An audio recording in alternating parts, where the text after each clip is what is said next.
What is up, everyone? OJ here. Welcome back to another video. Today we got two major topics of focus, and that is Persona 5 Scramble, the Phantom Strikers, what's going on with that game, and the future of Persona, considering that we got the Japanese sales numbers for the PlayStation 5 and the Xbox Series X. In addition to that, we're also going to be talking about the Game Awards Game of the Year nominees. Now, not over everything, but just the Game of the Year nominees. If you want to catch my opinions on pretty much the whole show and everything, I'll probably have other videos detailing it and also have live streams as well. So with that out of the way, let's go ahead and get right into the first topic here, guys. And we're going to be talking about Persona 5 Scramble, the Phantom Strikers. It looks like this game finally has a target release date in the West for English-speaking people. So that is very good to hear, because people have been asking me pretty much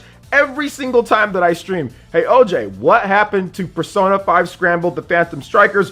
What's going on with this game? Well, let's break it all down, what it means for the Nintendo Switch, because this is the first time that we've seen anything that resembles a mainline Persona game on a Nintendo home console, or anything that Nintendo considers a mainline home console. You have to remember, Persona 5 Scramble, the Phantom Strikers, while it might be made by Koei Tecmo and Omega Force and all of that, and it's not the exact same gameplay that you would see in a traditional Persona game, it is a sequel to Persona 5. It is a canon Persona game in the line of things, very similar to Hyrule Warriors Age of Calamity on the Nintendo Switch. So this is somewhat of a big deal when it comes to Persona and what's going on with the franchise. So the English version of Omega Force developed action RPG Persona 5 Scramble, the Phantom Strikers, has been listed at an Indonesian retailer, PS Enterprise, for the PlayStation 4 and the Nintendo Switch. A Singaporean retailer, I think it's Kwasan, I probably said that wrong, so sorry if I mispronounced it, and toy or game retailer as well, PS4 and the Nintendo Switch, for all of those retailers. Now, each has a release date of February 23rd, 2021. Now, the toy or game listing specifically mentions the game will support English text with Japanese or English voiceovers. Now, it's also worth noting that while this would be the English release for the Southeast Asian territories published by Sega, Atlus's previously released Persona 5 Royal launched in English in Southeast Asia on the same date it launched worldwide. Now, Persona 5 Scramble, the Phantom Strikers, first launched for the PlayStation 4 and the Nintendo Switch on February 20th in Japan, and in Chinese on June 18th in Southeast Asia of this year. While Atlus has yet to officially announce a Western release of the game, Omega Force parent company Koei Tecmo previously mentioned that it was planned. So there's a lot to unwrap here in terms of what is going on and the thoughts on this game. So let me first and foremost say, yes, this is more of a spin-off when it comes to the gameplay point, but if you're a Persona fan, you definitely want to check this game out. It's actually a lot better than what you would expect. I released a video talking about this game because there is a Japanese demo that all of you guys can go play. All you need to do is make a Japanese account. It's super easy. There's directions online on how to do it. I'll even leave a link in the description below. Make a Japanese account, go on the eShop, type in Persona 5. You can even do it, no problem in English, and you'll be able to download that demo and play it yourself. Some of the menus are even in English, so some of it's already translated, or whatever the case is, right? So you'll be able to go out there and play it yourself and see what you think. And the gameplay in this game is very good. It's not a typical Dynasty Warriors style of game. It's its own unique blend, taking platforming elements, taking elements from the Persona games, action RPG elements, individual encounters. There's all sorts of stuff. It's not just slashing a bunch of enemies over and over and over in every single map. There are more distinct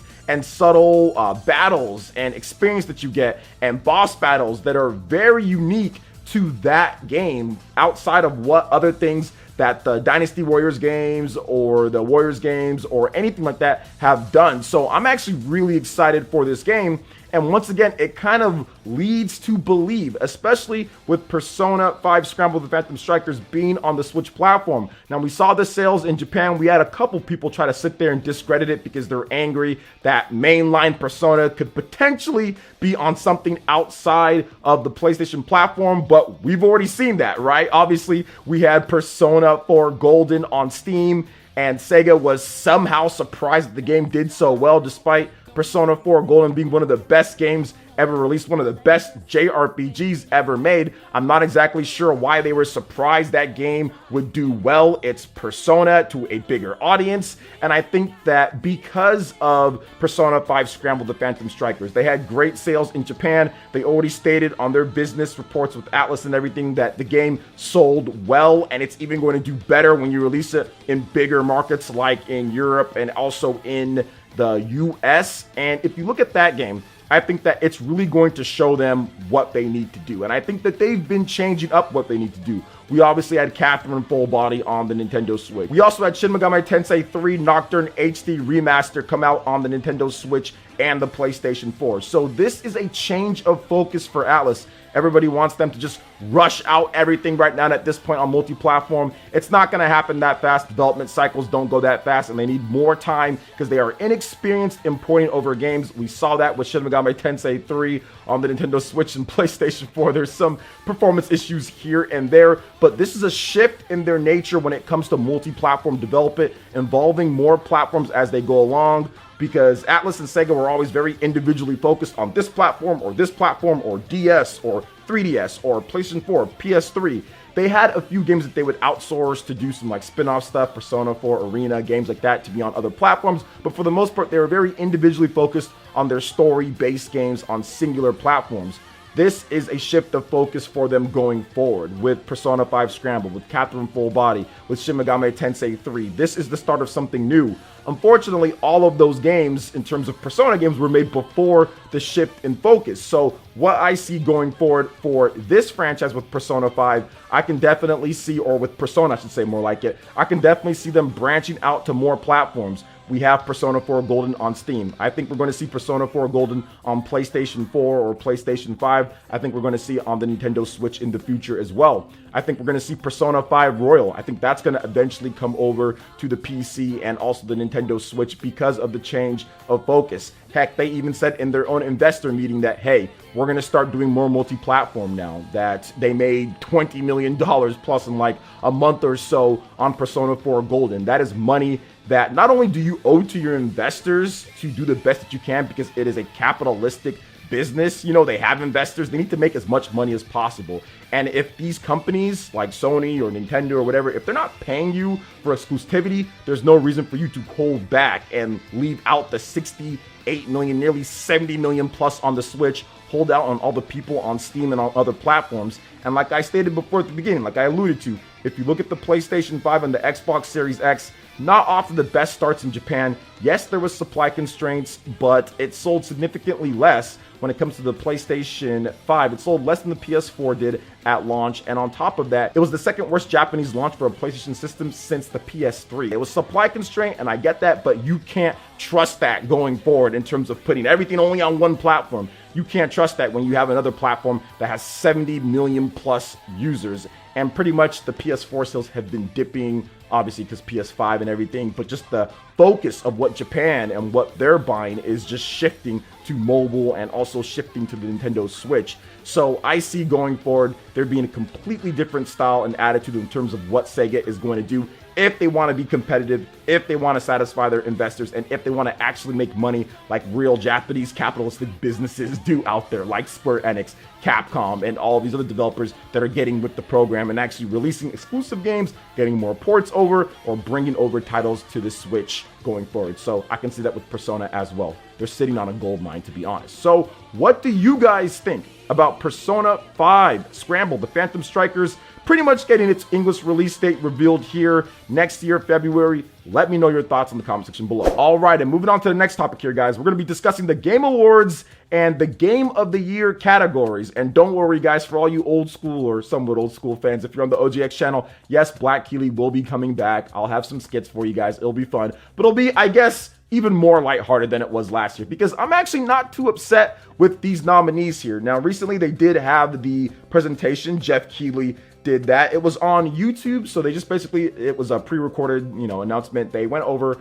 best content creator, best esports, best action game, best RPG, best soundtrack. There was all sorts of stuff, but PlayStation did extremely well. Now, I'll probably have the tweet for you, or maybe I can put up a graphic, but I think there was 22 nominations from PlayStation on there, so it was very heavy PlayStation, which I think it deserves it, right? Sony had a lot of great games this year. So if we're looking at the game of the year, though, because that's what everyone is always talking about, the game of the year.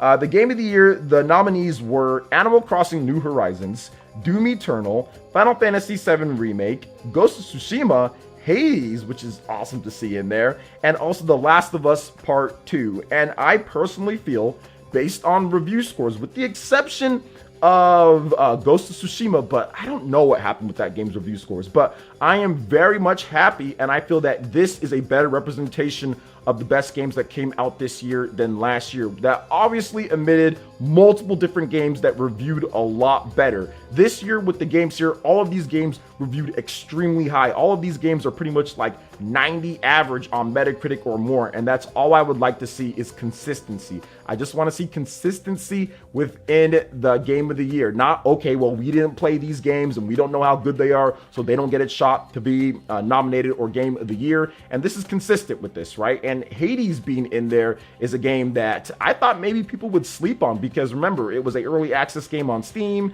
and then it came over to Nintendo Switch with the official launch, and it's not on PlayStation or Xbox, but people have been recognizing it, whether they played it on PC Steam or they played it on Nintendo Switch, which that game is doing extremely well on the Switch. It's up there with like #1 or #3 pretty much since it launched, so that's very good. But it's cool to see that recognition for a game like Hades. That game is absolutely awesome. I do feel that regardless of what you think about The Last of Us Part 2, it got the review scores and it got nominated a bunch of times. So I think it deserves to be there, just because it's the people that review the games that are picking the games that are going to be nominated. So if it gets really good review scores, it should be there as well. Animal Crossing, obviously 91, I think, average on Metacritic. That deserves to be there as well. I saw people saying, oh, the pandemic and blah, blah, blah. It doesn't matter. Even if there wasn't a pandemic, it was still a 91 average. So that is good enough, in my opinion, to be considered as one of the best games of the year. Oh, and it only sold 26 million copies or something like that, right? No big deal. No big deal at all. People don't like that game, or they don't think it's good. So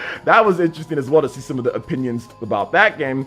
And then, Ghost of Tsushima, I'm just kind of wondering why that game didn't do better in the scores. And I know it's not all about Metacritic, but I'm not really sure what happened. I can't tell you guys. Maybe some people felt that it was too similar to Assassin's Creed, and I think I saw that in a couple of reviews. But either way, I think that game is a technical masterpiece on the PlayStation 4 with the load times, and I think that game does, in my opinion, at least deserve to be mentioned in that game of the year conversation. And heck, you never know with these people. I mean, they might actually give it game of the year. Doom Eternal, that's another game too. I want to make sure that I mention that. Doom Eternal, that game did not get forgotten.